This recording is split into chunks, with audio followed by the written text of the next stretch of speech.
I think so often we get so caught up in like well, how do I do that? How do I build a business? How do I get a book deal? How do I have an amazing relationship? How? It's like the how is in the body. It's not a tangible 3D how of the step by step. It's what energetically is getting in the way of me truly receiving this. Because I truly believe that the universe wants us to have everything that we desire. You know, like I really believe that. I'm like, the universe is fucking rooting for us. Yeah. Can't be contained.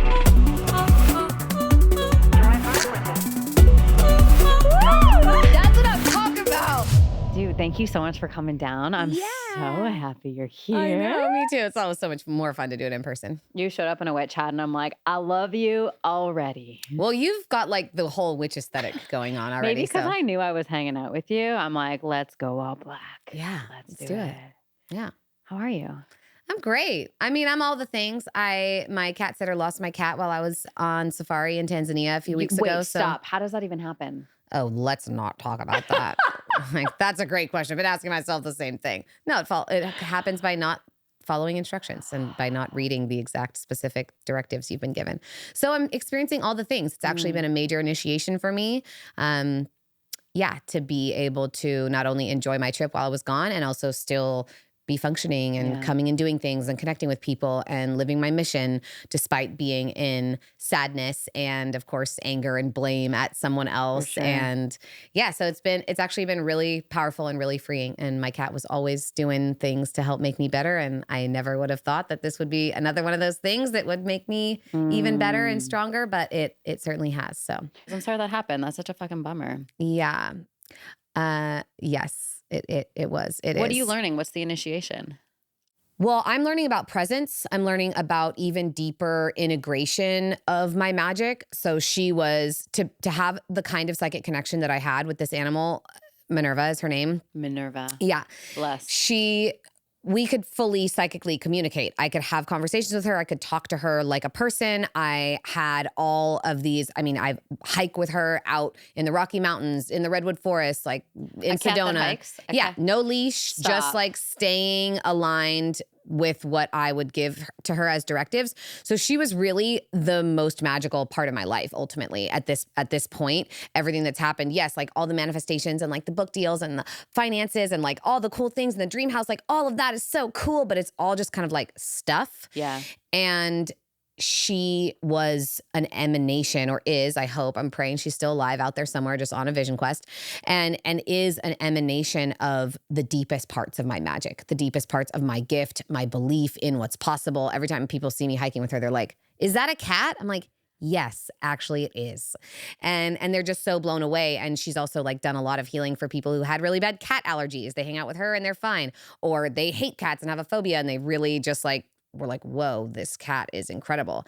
And so the invitation and initiation for me has been to be able to feel that same depth and level of magic that I had with her, even without her. It's to still be really present and maybe even more appreciative of all the amazing things that I do have in my life, because they didn't mean as much when she was there because of how magical our dynamic was. I got you. And and also just really deeper layers and levels of acceptance and peace within myself, because I obviously am upset about it and the show must go on. The show must go on, dude. It's been like a season for me of realizing that nothing is permanent. Yeah. And how can we have such gratitude and grace with the things that we have in our life, knowing that everything is borrowed. Yeah. Everything's borrowed. Everything goes back. It comes, it leaves, it comes, it leaves, it gets attracted, we release it. The universe is always giving us beautiful gifts and then graciously or not so graciously taking it away when the time is complete. Right. And this season for me has been that. I was just sharing with John before you got in the studio, like in the last 7 days, the universe is like, and that's gone now. And that's gone now. And then the lesson for me, the season I'm in right now is like, how can I let these things go with grace? And how can I deeply appreciate all that is present in the now? That's life, I guess. Well, that's the theme of the moment then, sweetheart. Yeah, that's definitely what I'm experiencing too. What was your What was your childhood like? What events shaped you into being Mia Magik today? Well, those are kind of two different questions, but my childhood was super magical in terms of wilderness. So my parents aren't very spiritual or religious, luckily, but nature was kind of the temple. So we spent a lot of time outside. Yeah. My dad was a river guide, so we would run rivers That's and rad. you camp on the river at night and then wake up and float the river during the day. And so we did a lot That's of great. camping, a lot of time outside, and had a lot of animals. We had lots of hunting dogs. My dad's a big hunter, and lots of rescue cats and like parakeets and guinea pigs. And I grew up in this big forested area. I'm from the Redwoods in Northern California. Oh, So nice. lots of just Magical. exactly, lots of magic inherently in the land, and the oldest and largest living beings on earth, time really operates differently for them. So it was a very just slow, peaceful, easy way of growing up. And then in that childhood time, I just would get lost in worlds of fantasy. I just loved to read books. I was always with my nose just like meow, flipping Yeah, through some new story of dragons or, girls who could talk to animals. And really, I would say if you're blending the two questions, what was my childhood like and what are the events that made me into Mia Magik? There are some books that I read. One is called The Song of the Lioness Quartet, and the other one is called The Immortals series by Tamara Pierce. Shout out to Tamara. Love you so much. I would not be who I am without you. And those books, one series was about a girl who had this magic where she could talk to animals and she would connect with them through this copper fire in her heart. And she would send it out to them and check in and tune in with them. Like, how are you doing? Are you open to this communication? And I have used the magic that's nonsensical or fictional or from a fairy tale. I have used that magic and those practices that I learned from that book with my animals and with other crazier experiences with wild animals as well. And then the other series is about this girl who pretends to be a boy and becomes a knight. And, nobody expects much of her because she's scrawny and small. And then the second book is called In the Hand of the Goddess. And she realizes that she has this goddess who is always there, and they call her the Great Mother. And she's always supporting her and always guiding her and always giving her little breadcrumbs along the way. And of course, she has a black cat that talks to her, and she has a healing gift. Oh, and the animal girl also has a tiny baby dragon that she rescues and has this whole relationship with the dragon. And those, Which, note that, because I want to come back exactly. to We'll dragons. talk about dragons. And those stories, to me, the way that I operate in having come into spirituality from quantum physics and from science and conspiracy theories, I relate to life in a different way than a lot of people do. And so if I'm creating my reality and this is all a hologram anyways, then I'm also creating the books that I'm reading. So I have this story in my head that whether it's true or not, it certainly works for me, that my consciousness created those books to reflect back to me who I really am. I got you. I feel the same way with Khaleesi in Game of Thrones. I'm oh, that's who I am. That's a lifetime that I've lived, and my consciousness created that as a show or a book to reflect back to me and remind me what's true, who I really am. So those books, those 8 books, I've read probably hundreds of times. And every time I would give myself permission to believe that this wasn't just something that's fairy tale or just something that's for, kids or nonsense or whatever. What if this was real? What if this was possible for me to have this goddess who is always holding me in her hand? What if it is possible for me to talk to my cat?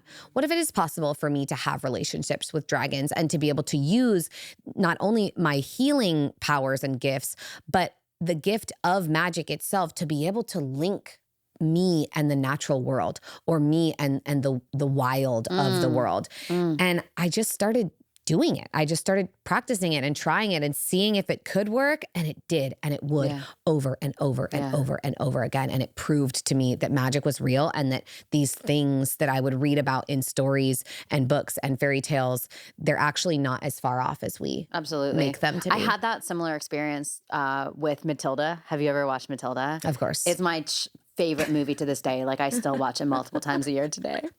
And there's like these parts where she like does these magic things, and I'm like, this is possible. Yeah. Like we can amalgamate the spiritual world with the 3D world, and we're the only ones that can do this shit. Yep. Like humans can do this. Yeah.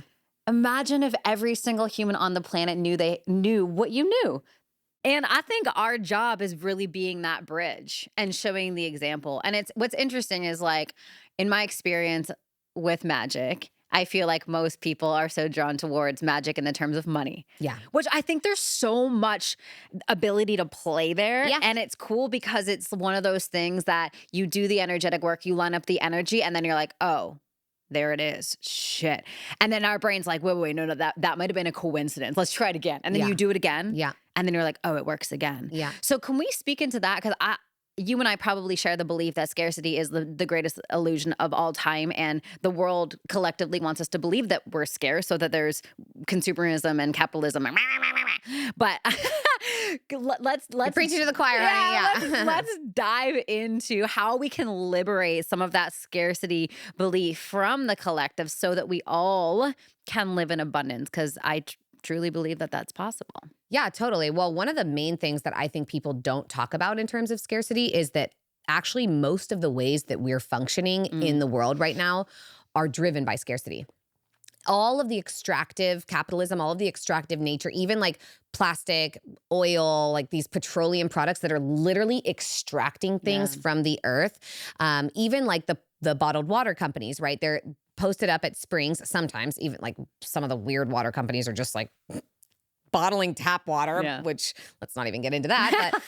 But like you're receiving a free resource from the earth and then putting it into a substance, plastic, that will never decompose, or like, not in our concept of time, like over 1,000 years, it's going to take for that substance to break down.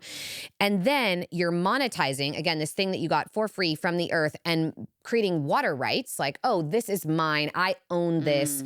But like you don't, you're saying that you do. And that's how our country really started with extractive capitalism, was claiming land ownership and rights to land over the indigenous people.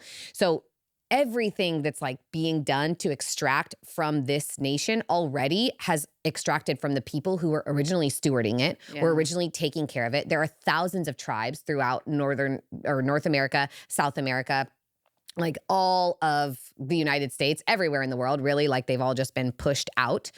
And so first and foremost, we took the land from them. Great. Now we're saying that we own it when originally it was just tended to. Land was cared for. It belonged to everyone. You couldn't own any of it. So then we're monetizing this free resource and making it into ours versus theirs. So not everyone has access to it.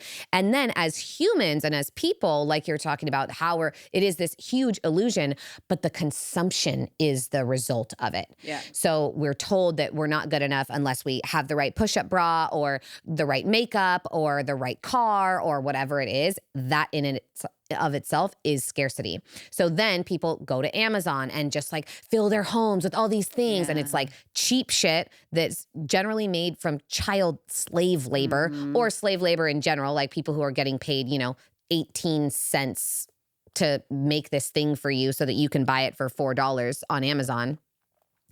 All of it. Yeah. All of it is fueled by scarcity. Yeah. And so one of the main ways that I really work with people is to do an inventory. This is like a great exercise for people. This is one of the big practices and processes in a lot of the money work that I do with people, is take an inventory of your house. Look around at your home. What did you buy from Amazon? What did you buy because this was the cheapest version? What did you buy because you wanted to be able to get this thing, like even Black Friday, right? Like all these things. Oh, I got to get it for less. I got to get it for the cheapest price, or I've got to like fill my home with all this stuff in order to feel like I'm full or like I have enough or I am enough. Yeah. And what we're actually doing is just operating from scarcity all the time. And that's why for me, my deep commitment and devotion to the earth is I buy everything secondhand. Every single thing that I'm wearing, even my water bottle, I like get things on OfferUp and Facebook Marketplace. All of my restoration hardware, cloud couches that are like, 40 grand at restoration hardware, I just get them on OfferUp or Facebook Marketplace. And I have beautiful furniture that the earth doesn't have to deal with any more shit because of me. Yeah. Like, I'm not going to put more of an impact, more of a footprint upon her. I don't order from Amazon. I still haven't figured out how to get like cat food. The raw cat food comes in plastic, but everything else, like, I'm really good about. And so for me, supporting small businesses, artisans and craftspeople, and doing things secondhand, I know that I'm operating from abundance, because it's not even about the finances. It's not about the price of it. It's about working in harmony with the planet that I think we've just completely forgotten how to do. Yeah. People are stripped away from our connection to Mother Earth, and we don't recognize that she is the ultimate source of abundance, and our scarcity is what's harming her. Absolutely. And so I really just do my best and encourage others to do their best. And for me, that is what allowed me to generate financial abundance. It wasn't even about the spells. It was like being so aware of how I'm functioning in relationship to the epitomic expression of abundance, which is this planet, this living sentient deity upon whose skin we're just bacteria, and operating with her in this reverent,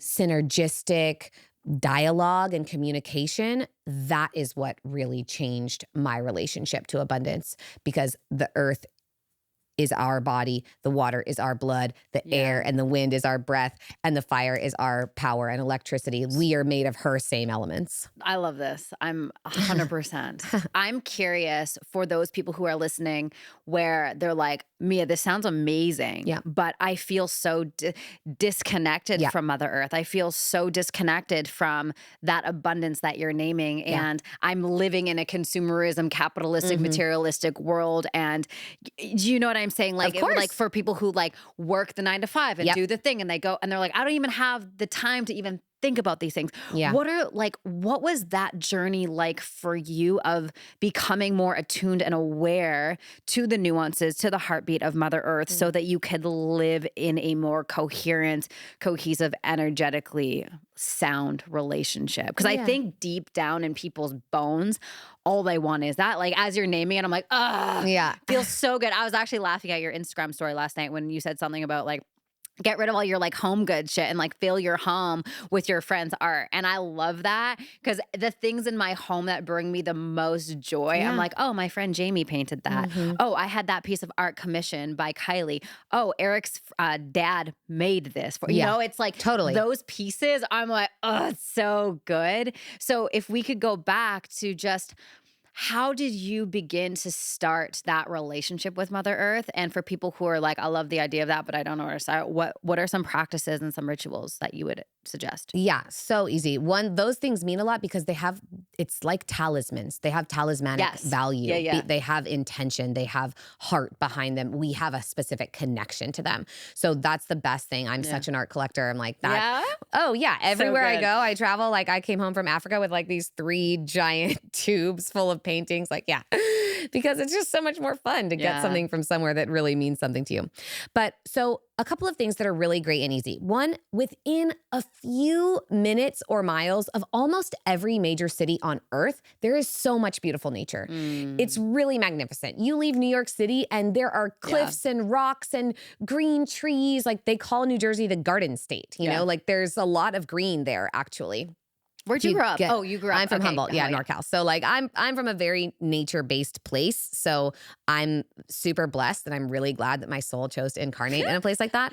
However, parks are a great place to start. Can you sit beneath a tree? Can you find anywhere that's silent or that's quiet? Can you get out of your apartment, your box, walking on concrete? Even just going to a park and laying on the earth or getting your bare feet on the ground is super helpful. Of course, I recommend, meadows and forests and even like cool swamplands, like Florida, Everglade kind of vibes. There's so much magic in nature. And the biggest thing is these stories, right? These are also stories of scarcity. I don't have time. Yeah. I don't know. We do know. Every single human being grew up in deep connection to nature sometime far, like somewhere back in our lineage, somewhere your family was indigenous, somewhere your lineage was living on the land with the earth. So it's okay that we don't know, but we can remember. Yeah. And I love Plato's theory of the fact that we actually are born with all the knowledge that we have, but learning is actually just remembering. That's it. And so I think we're just remembering. So you can remember how to reconnect to the earth in whatever way feels right to you. Are you in a place where it's easier access to a river or to an ocean or to a forest or to some mountains? You know, the biggest thing is making the time. Yeah. Making the time. And if you've only got like your 2 days on the weekend, still make the time. When I work with people one-on-one, like my clients, that's always such an important assignment that they get. It's like, well, I don't have the time. I have to like do my errands and it's like, okay, yes, I get that, and make the time. Yeah. Go and do it. Yeah. So that every week you're like, oh, from 8 to 12 on Saturdays, I'm on a hike, or I'm meditating at the ocean, or I'm on an adventure, or I am doing something that is supporting my reconnection to the earth. And it's a lot easier than we make it seem. And one thing that really came deeply clear to me once is thinking about our heart chakras. And when you rise up in the elements with your body, the root chakra is the earth, the sacral chakra is the water, the solar plexus is the fire, and the heart is the wind. It's the air, it's the breath. That's where our lungs are. We expand, we feel love and gratitude. It's the color of life. It's green. And I was thinking about the heart chakra and the breath and how love is unconditional. It's all around. It's like air. Yeah. It's everywhere. No matter where we go, the air is here. We're the ones who put up walls. That's it. And who close doors and who make boundaries and borders and say like, this is where my love ends and like yours can begin, but there's a wall between them. And so that I think is also the biggest piece to remember is like, inspire, aspire. The word spirit comes from spirare in Latin, which means to breathe or to breathe life into. So it's about the breath. It's about like creating the presence with the breath, and the natural world, whether it's algae because you live in a more oceanic environment or trees because you live in a more forested area, the natural world is making that breath for you. It is giving you every single inhale, and then you are giving it every exhale. So if you can take the time to even just, again, go to a local park or a green zone or anywhere, even like in LA, the Angeles National Forest, like all this beautiful places down here, Anza Borrego, like in San Diego, like there's so much nature right outside of big cities because the world is originally made of nature. And so like the whole thing. You just get out of the concrete and you find it again. And so I think that's what I would really recommend to people. And I loved what you said about hearing her heartbeat. And that is something that I do have a practice of laying like face down on the earth for several hours just to fully let my nervous system and my heart really melt back into and merge with her. Yeah. And ultimately you do start to hear this hum and this vibration that is like the song of her soul. Yeah. And it returns. And I think that is just something that if we all remembered to remember that or set the intention to remember that kind of relationship and interaction with the planet, I think we could heal our species in a generation. I completely agree with you. There's such beautiful alchemy that is effortless in nature. Yeah. You know, like Eric and I went on a 10-day road trip last month, I think. I locked up my phone. I was like, I'm not touching anything. I'm just being with the natural world. And the amount of healing that was occurring, and it wasn't like hard healing. It was just like alchemy, you know? I'm like, healing doesn't always have to be hard, guys. Like we don't always have to be like puking our guts out or drinking ayahuasca. Like there was this like effortless alchemy, and I could feel the trees giving me downloads and codes and the answers coming before the question was even asked. It was like everything was like there before I desired it or required it. And it was just this beautiful thing. And it requires us to be present, as you named earlier. It's like we can't actually absorb and be in communion with the earth if we're on social media and we're distracted and our life force is spewed in all of these different areas. It's like use the potency of your life force and like give it back and like give back the suffering back to the earth because she can metabolize it, right? There's like she's the queen of compost. Yeah, the queen of compost. That's it. You know, it was like, I remember I was at the top of this hike in Yosemite. It's called Maggie's Peak. Have you ever been up there? No, Not but that's my Yosemite. I'm mom's name. sorry. That's cute. Really? Mhm. Lake Tahoe. I'm sorry. Lake Tahoe up at Maggie's Peak. And I just was standing there, closing my eyes on top of this beautiful mountain, like 800 or 180-degree view. And I was just like taking things off of my body and just like giving it back. You know, like, oh, that little doubt. Give it back. That little worry, give it back. That's not mine, right? And it's this practice of like remembering, right? Remembering the divinity and remembering the truth of who I really am. And this shit is free, 99. You don't need any Black Friday I did that for in this. the ocean this morning. I feel that. Yeah. Right? Yeah. God, like the salt water from the ocean, the cleanse is just so good. Yeah. It's so good. It's so And good. she wants it. You know, I think that that's when we go into her with this, desire to take, which is what so much of our species is just taking from her. When we go with, even if it's giving her our pain or our sadness or our doubt or frustration or whatever, the fact that we're even trusting her to receive the parts of ourselves that will then make us the kinds of people who treat her better and who tend to her in a good way and who can steward her. She appreciates that. And I love what you said about how healing can feel easy, because that's how I experience healing in nature. That's why I'd want to spend as much time as I can in nature. It's why I go up to the redwoods and turn my phone off for days and just sit with trees and meadows. And that's like, I was talking to somebody about what's a big edge for you right now, and actually going and doing a cool kind of serious vision quest, like out just me and nature and water, and like someone will know where I am or check me out or whatever. I did a 2-day one, just one night, but like it's not the real. And that's the greatest gift, I think, about reconnecting to nature, is that it is the most healing relationship. It's the most soothing, nourishing, nurturing relationship. It's so unconditionally loving. She never minds. It doesn't matter if it's been 30 years since you've been out there to say like, hey, mama. She's like, hello, my child. Welcome home. It's so wonderful to see you. And I think that she's been my greatest healer and teacher and lover and friend. And it's such an honor to help people remember just how there for us she is, and how, just like any good mom, she just wants you to say what's up and acknowledge her and come home once in a while and spend time with her. You know what's interesting though? Before I ate mushrooms, I didn't get any of this. Yeah. Like before I did my first mushroom journey. Sponsorship for psilocybin.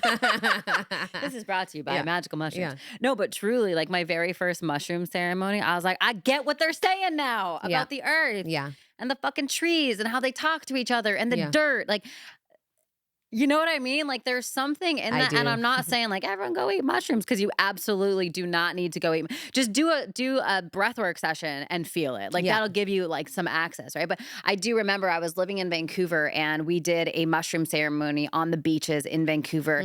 And I was like, the trees are talking to each other. And it was just like so wild. And every grain of sand. Yeah. And I was like, oh my God, everything's moving and everything's breathing. It was like, it made me fall in love with breathwork even more, because I could literally see the earth breathing. I could see the trees breathing. Like everything was just working together. And oh my God, it was so beautiful. I'm like, everything's fucking thriving. Yeah. There's no competition. It's just like, it's all happening. Totally. You know, it's like nature is the MVP. It's like we can learn all of our lessons from nature if we just take the time to go out there. Yeah, totally. And like my favorite at my retreats, we do breath work outside underneath tree canopies. Hell yeah. And you're literally watching these pieces that look like lungs of lobes, or lobes of lungs, like the way that they're up there, and they're literally creating all the breath for us, and you're breathing up and down with them and looking at them and opening your body and your heart and like letting yourself be seen and held, and they're rooted deep beneath you, just like, oh my God. So like, good. Yeah, like full-blown exorcisms in those breathwork sessions all the time. Oh my gosh. Because it's just like, oh, and I'm actually so fully held. Anything can arise. Yeah. Anything is safe and present here. Like, I'm safe here. I'm enough here. I'm worthy here. And I think that's really nothing else could fully fuel scarcity. That's been That's so true. projected on us by the patriarchy and by major religions. It's like, you're not enough for God to love you. Well, guess what? We've had the goddess and the great mother removed from religion, and she loves you no matter what. And she's always right here beneath your feet. No matter where you go, no matter where you are, there is an unconditionally loving mother, God, goddess awaiting your remembrance of her. Woo! All right, let's talk about spells and dragons. Okay, let's go. Let's keep going. Let's do it. Yeah. So let's talk about spells. Okay. Spells is casting a spell. Break it down. And I was watching your Instagram the other day of how like the root word of spelling is spell. Yeah. Let's get into that. Yeah. So the word, even the word word, W-O-R-D word comes from W-Y-R-D, wird, the old German word that became, the sounds and the word itself became word and weird. But they mean the same thing and their origin is the same. And it meant destiny, or one who has the power to control fate. Because when you were weird, you weren't going along with the flock or the herd. You're not doing what everybody else is doing. You're doing your own weird thing, like moving in the direction of your destiny. And every word you speak is informing how your life is going to unfold, how your destiny exists. So we've had this knowledge, and abracadabra means I create as I speak. We've had this knowledge woven into our language the whole time, like throughout history. Yeah. It's been right here. But we forget it. And so to cast a spell, to be with a spell, to do your spelling, for me, again, this is like, I just have a different way of looking at it than a lot of people. Most witches will be like, okay, on this day, wear this color and use this number of candles with these specific crystals and these specific herbs, and this is how you get there, and that's what you do. And if it doesn't work, you try it again on the next new moon with these herbs and these candles. Yeah. And Sounds confusing. Great. No, I'm all for it. I have one sister who I love, full witch porn on Instagram, Camille Craft, who that's her magic and she's so good at, and it's working for her, and I love it, and people learn so much, and I've learned so much from her, but it's not my particular way of doing it. My way of doing it is what needs to be released? Yeah. What needs to be let go of? What habit, pattern, behavior that's informed by the scarcity do you need to let go of and eradicate from within yourself in order to manifest abundance that will, present itself as, oh, the spell worked. Great. Yeah. That's why my magic is healing magic. I'm a healer primarily, first and foremost. And so I work with people to eradicate whatever the thing is that's blocking the desire that they have for this spell from coming to fruition. So you can do all the spells, you can do all the affirmations, go for it, knock yourself out. And what I have found is that the greatest spells are the deep exorcisms of childhood trauma and wounding, are using breathwork and ritual to truly communicate with the universe. And that's what, when people talk about spells, the colors, the herbs, the numbers, the type of candle, the crystals, all of that is communication. It's all information. It's all creating the divination, rather than, the way you use a tarot card is I pull the card and I look at it and I read it and it has this information for me. When you build a spell that has all these specific ingredients, you're showing the universe the information. You're like, here's this crystal for this, and here's this herb for this, and here's this specific deity that I'm working with this number, and this number archetypally means this thing, and you're putting it together and you're like, here, this is what I want. Yeah. But I have found that if you are aware of what you want, and then again, inventory, like we were talking about with the scarcity, inventory, what are the beliefs that I have that prove that impossible or wrong? Who did they come from? Which parent or preacher or teacher or peer am I emulating by believing this? Okay, when's the first time it showed up? What's the actual memory that I have of really having this thing proven right, that I'm not enough, or that I shouldn't be heard, I should just be seen, or that, my beauty is the only thing I have to offer, or whatever it is, all these horrible beliefs that we receive. For me, working with people's deepest wounds has been the thing that has given them the greatest manifestation this power. so much. Like I love that's this so my way of much. doing it. So it's like what I'm hearing is like your edge with manifestation and magic is like the deeper somatic release of all of the archaic trauma and shit that is stuck in our bodies in order to bring us back to a place of liberation. Totally. You know what's interesting? Like I started off my career 14 years ago just doing mindset work. Like I was like a mindset coach, like health mindset coach. And what I'm learning and what I'm realizing now is mindset is like 20% of it. Yeah. And if we're not touching the 80% of the trauma of the beliefs that live in the body, we're scratching the surface and we're on the personal development roller coaster up and down. And then we're like, why can't I do this?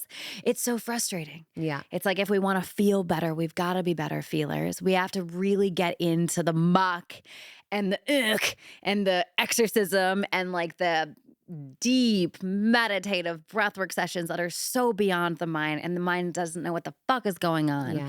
But then just trusting that, again, the earth is there to alchemize the trauma that we're bringing up and like giving it back, because it's not just from this lifetime. No. It's from lifetimes and lifetimes and lifetimes and lifetimes that we're carrying in our bodies. But yeah, I think we're all waking up to this, you know? I think so too. I think we're all we've had enough decades being emotionally constipated and saying that we're fine. Yeah. It's time to move on. Like, it's time to actually like get our shit together. Totally.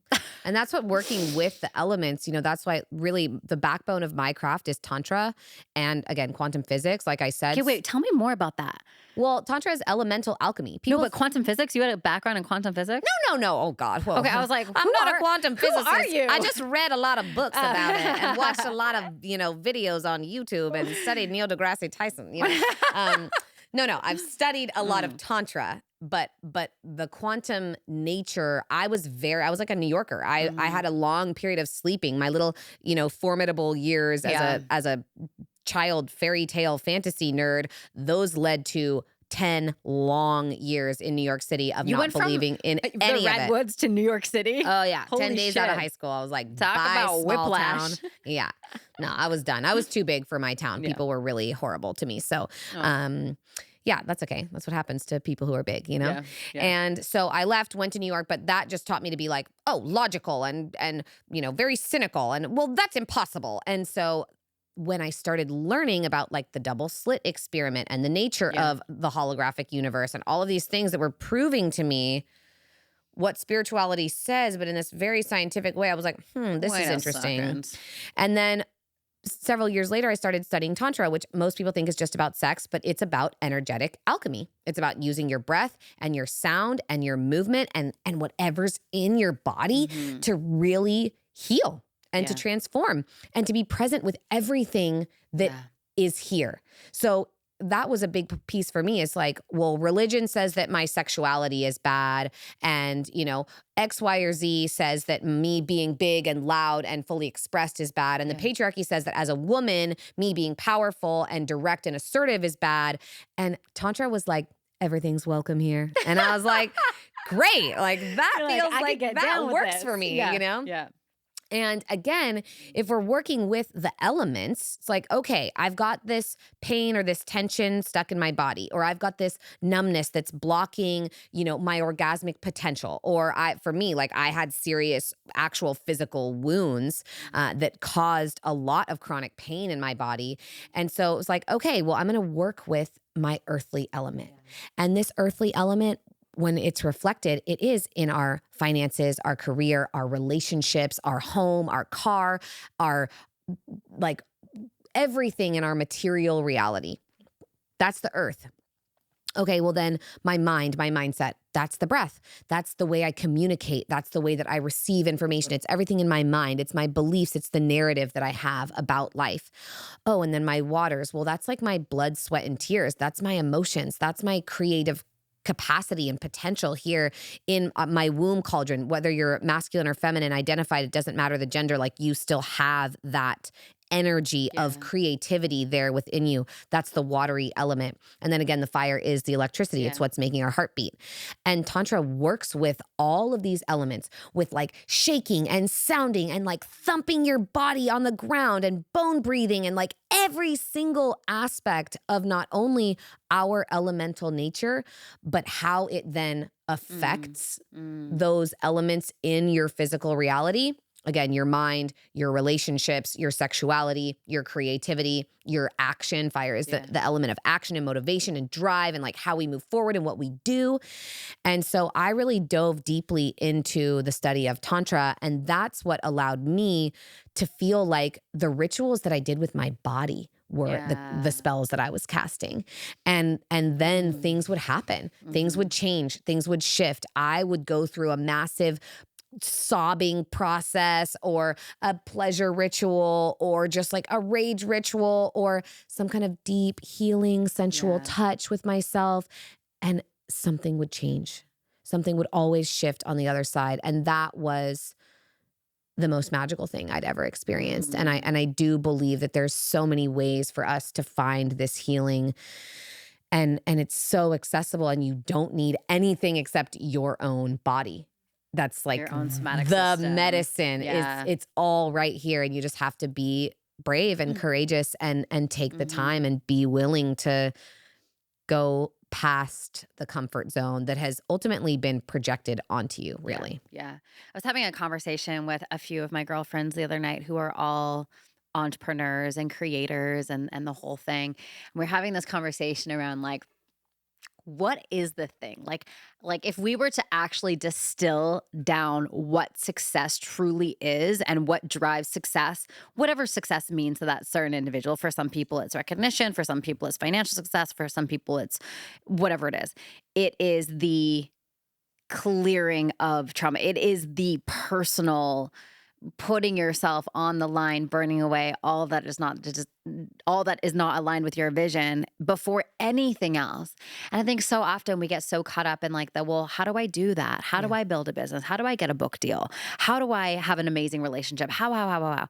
It's like the how is in the body. It's not a tangible 3D how of the step by step. It's what energetically is getting in the way of me truly receiving this. Because I truly believe that the universe wants us to have everything that we desire. You know, like I really believe that. I'm like, the universe is fucking rooting for us. Yeah. Like whatever we truly desire on our hearts, it's like, yes, you get to have that. And how are we blocking it? What is the energy inside of our body that's blocking it? And then how can we get fucking messy and scream it out and shake it out and breathe it out and rage it out and do whatever we need to do in order to really create alchemy in our bodies and bring us back into a place of neutrality. Yep. Dang. Yeah. What's your obsession with dragons? Well, that's a great segue. As much as that seems like a non sequitur, that's a great segue. So dragons are present in every major ancient civilization, mythology, lineage across the globe, everywhere. There are dragons in South America, in Siberia, in China, in North and South America, like everywhere. There are dragons everywhere. So those civilizations, they weren't visiting each other. They didn't have the capacity to travel that we know of, you know? I mean, the Hawaiians say that they learned their wayfinding from teleporting to the priestesses in Egypt, which I totally believe. So, you know, they definitely had slightly different modes of communication and travel than we are aware of now, which is fine. But how could they all have these stories of dragons if they never existed? How's that possible? Okay, so then the naysayers say, well, why aren't there any fossilized records of dragons? Well, there are actually very few fossilized records of any flying creatures because their bones are light, porous, and often hollow. So it takes very, very specific circumstances for those types of animals to fossilize, like specific minerals, specific times, like all of these things.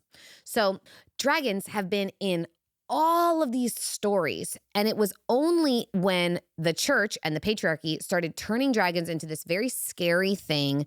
We even call the energetic meridians, like the ley lines of the planet, we call them the dragon lines. Yeah. That's not an accident. Even the word dinosaur did not come into the English language until the 1800s. The word was dragon. It was just dragon. That was just this overarching word used to describe all of those types of beings. So for me, when I work with these dragons as sort of like angelic spirit guides for me. I've also had some very interesting, more physical interactions with them, not specifically where like a dragon crawled up to me, but where I see them in trees or in nature or in clouds. And I do a practice called channeled writing, and I sit and receive the message from that dragon. And that is super potent and works every time. And they literally write me a letter, and it's really cool. But for me, they have been these incredible spirit guides that as we're talking about this, they are an expression of all the elements.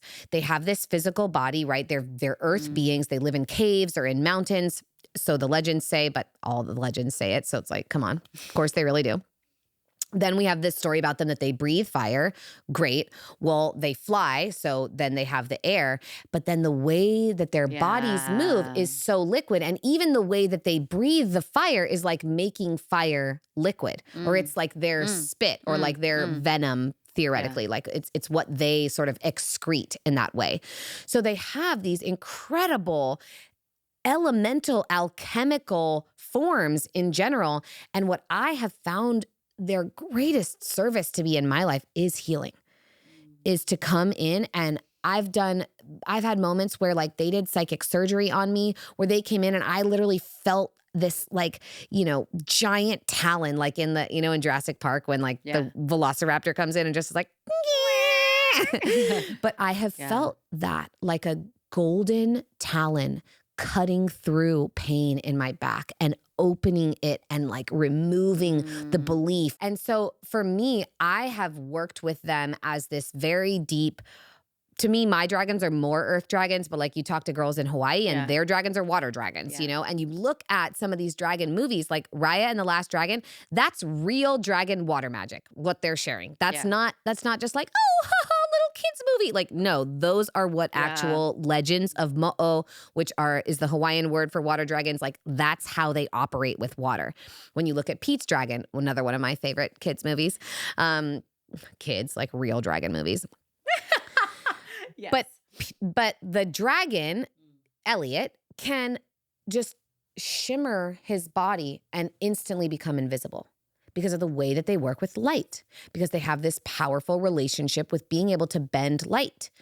And now I realize, again, that this all sounds like totally fucking psychotic and absolutely woo-woo, and I'm personally here for that because it works for me. But I actually did witness this one time. I've only had one actual physical dragon sighting. And I was standing underneath a full moon, which at the time of recording, it's also the full moon right now. And I was standing beneath the full moon and I was watching it rise over the ocean. And all of a sudden there was this big black, just like pillar, like long neck and head. I was like, whoa. And as it kept traveling across the moon, I saw these massive wing beats. And it's flying across the moon, and I got one more wing beat and then the long black tail. And then she was invisible again. And I was staring at the moon. Nothing approached the moon and nothing left the moon, but across the moon, I saw her. I like have full chills just thinking about it, because like every time I still am like, oh my God, that was so crazy. And I bumped into one of my teachers from the Modern Mystery School, which is a school of occult wisdom that I studied in the beginning of my journey. And I bumped into the woman who actually teaches dragon magic, and she's the one who initiates everybody. She's like kind of she's like the high priestess of the zone. She's got a show on Gaia, Teresa Bullard. She's cool. And I bumped into her at Erewhon, and I was like, Teresa, gotta tell you, because I saw one, but I only saw it for a second. Like, am I crazy? What's going on? And she said, and this is actually before I even saw Pete's Dragons. This was like before. And she said, well, it's because of the way that they work with and bend light. So she was obvious. I'm like, I have full goosebumps just saying this. She was obviously in her invisible state, but because the moon is already sunlight reflected off this other thing, it shining, the moonlight shining back from behind her is what allowed you to then see her. And she just like casually says this to me at the grocery store, like, yeah, of course, like obviously. And I was like, okay, oh my God. And so then when I saw Pete's dragon, and the dragon can literally just like make himself invisible, even though he's actually sitting there, I just couldn't, it didn't, I was like, I can't see this as a coincidence. I can't see this as anything else besides what feels true to me. And I have experienced them and so many other, countless other little things. When I first connected to my first dragon, I first connected to dragons in past life regressions. I became my own dragon, like watching Mia's higher self. So that was wild. Then I started doing, when I started as a coach and healing people, I would have people be like, oh, I felt dragons circling me, or like, oh, did you feel as you were holding my hand, they were like blowing fire on us, or, oh, a big white dragon was winking at me. And I was like, I don't know what to tell you about that, you know? And right after I connected with the first dragon, I felt myself as like emerald green and purple. I went on this retreat and I was the first one there. I actually arrived the night before. And so they let me stay in the house and like get myself settled. And they're like, just choose whatever room you want. I'm like, cool. And it wasn't until 2 days into the retreat that we were like looking around, and I entered the room from like, there were 2 doors, and I entered from a door I hadn't entered from. And I walked in and I looked at the top of the bed I had chosen, and there was this purple and green dragon statue on top of the bed. I was like, how did that get there? You know, like, what is happening? One time I was like looking for a wand in the Hill of Tara, sacred site in Ireland. And I was like, oh, I wish there was a dragon wand. And I walked outside, and the guy who makes the wands that were in the gift shop was sitting outside.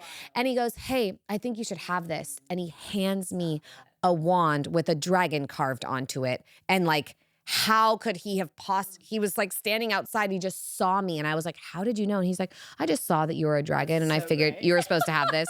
So like, I've just had too many, I've had too many confirmations for them not to be something that, at least in my reality, is very much a real frequency, energy, and a team of guides who help me and who really support me in, you know, we talk about them as the keepers and guardians of treasure.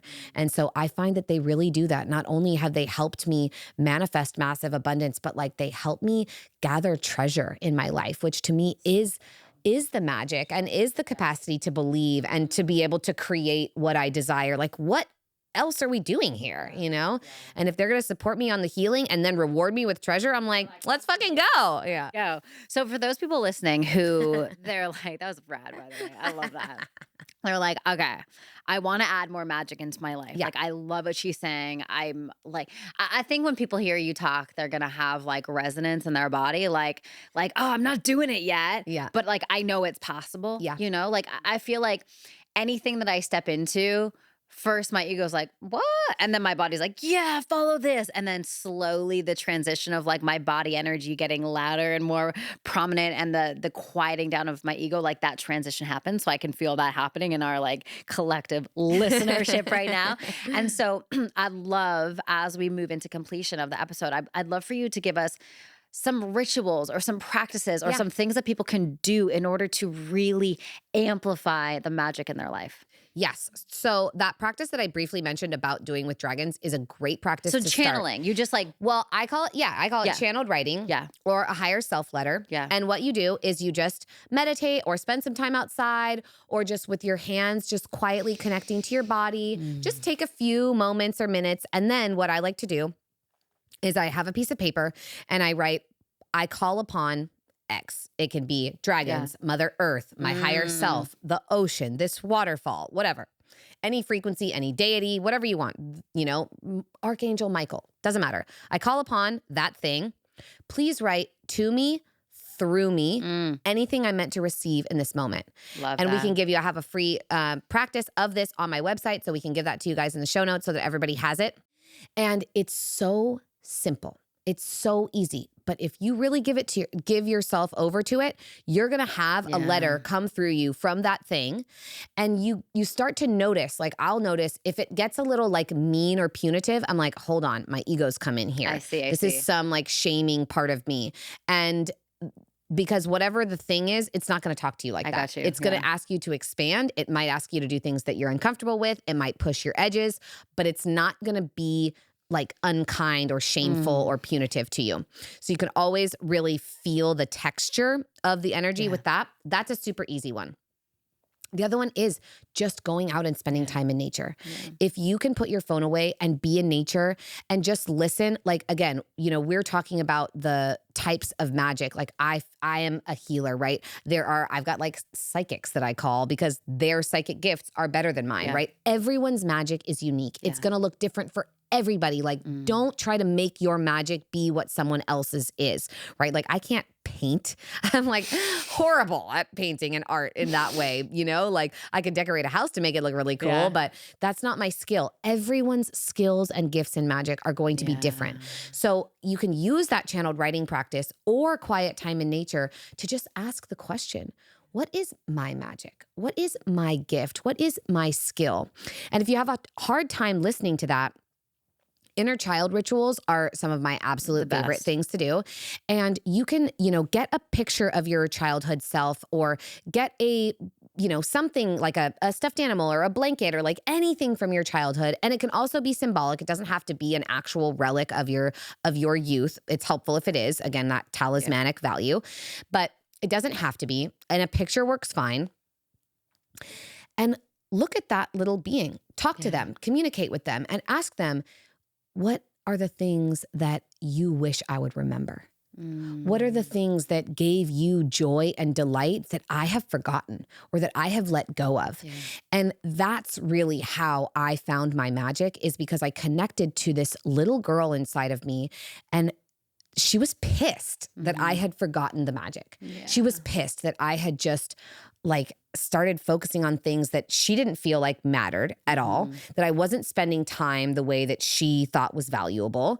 And so she was frustrated and angry and annoyed at me. And that made her want to lash out, which is what happens with our trauma and our wounding and our negative habits and patterns and limiting beliefs. And so working with your inner child too, like if you're into dinosaurs, like maybe try connecting with dragons. If you were into animals, like what would it look like to really create a powerful relationship of or communication with? Go ride a horse or spend time at an equestrian healing therapy center. You know, don't support zoos, please, as much as you can, you know. Create a deeper, more psychic relationship with a pet that you already have. There's so many different types of magic. That's the biggest thing, is that connecting to what your flavor is, what feels best to you, what feels most right. And then the deepest magic you can do, again, like the mindset's 20%. So start with the 20% of the mindset. See what it is. What are the stories, beliefs that I have about this magic? Oh, if I do this, people will judge me or think I'm stupid, or they'll reject me, and then I'll be alone and I'll get abandoned. So like check on what the 20% of the mindset is telling you and is believing, and then start to take action or engage in physical embodiment and expression of the opposite of those beliefs. Like, so what would it look like if I believed that I was worthy? What would I do differently? How would I eat differently? How would I work out differently? How would I touch myself or engage in lovemaking with my partner? Like, what would look different? And if you find that there's one in particular that you're really struggling with, so like if you're really struggling with money, look at the one main major belief that you have that runs in your head. Oh, I can't afford it, or you know, success is only gained by hard work, or like whatever the like really deeply ingrained story is. Work with, how could I prove to myself that that's not true? If it's about love, I really recommend, and this is what I do with people, is if you're working on calling in partnership, work with the gendered expression of the type of partner you're calling in. So for me, I worked so deeply with my masculine side. I was like, what does it mean for me to be a provider and a protector? And there were ways that I was not providing for or protecting myself at all. I got you. And so I worked with that, and I became like my own provider and my own sugar daddy. And I am the one who like takes care of myself in that way. And then I called in a partner.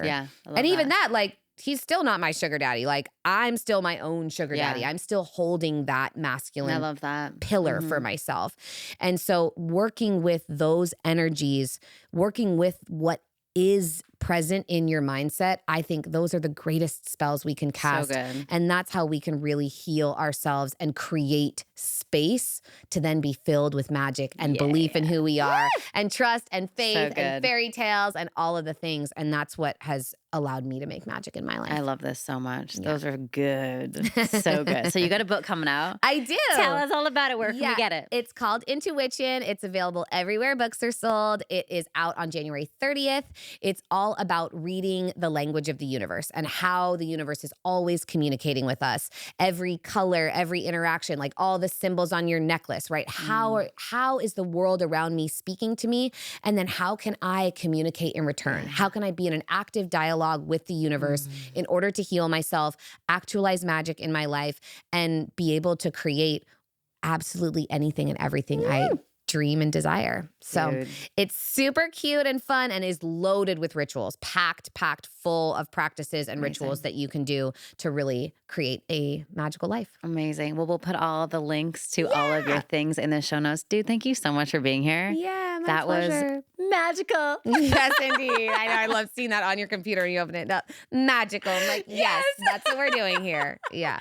So good. Thank you so much. Les, thanks, babe. Can't be contained.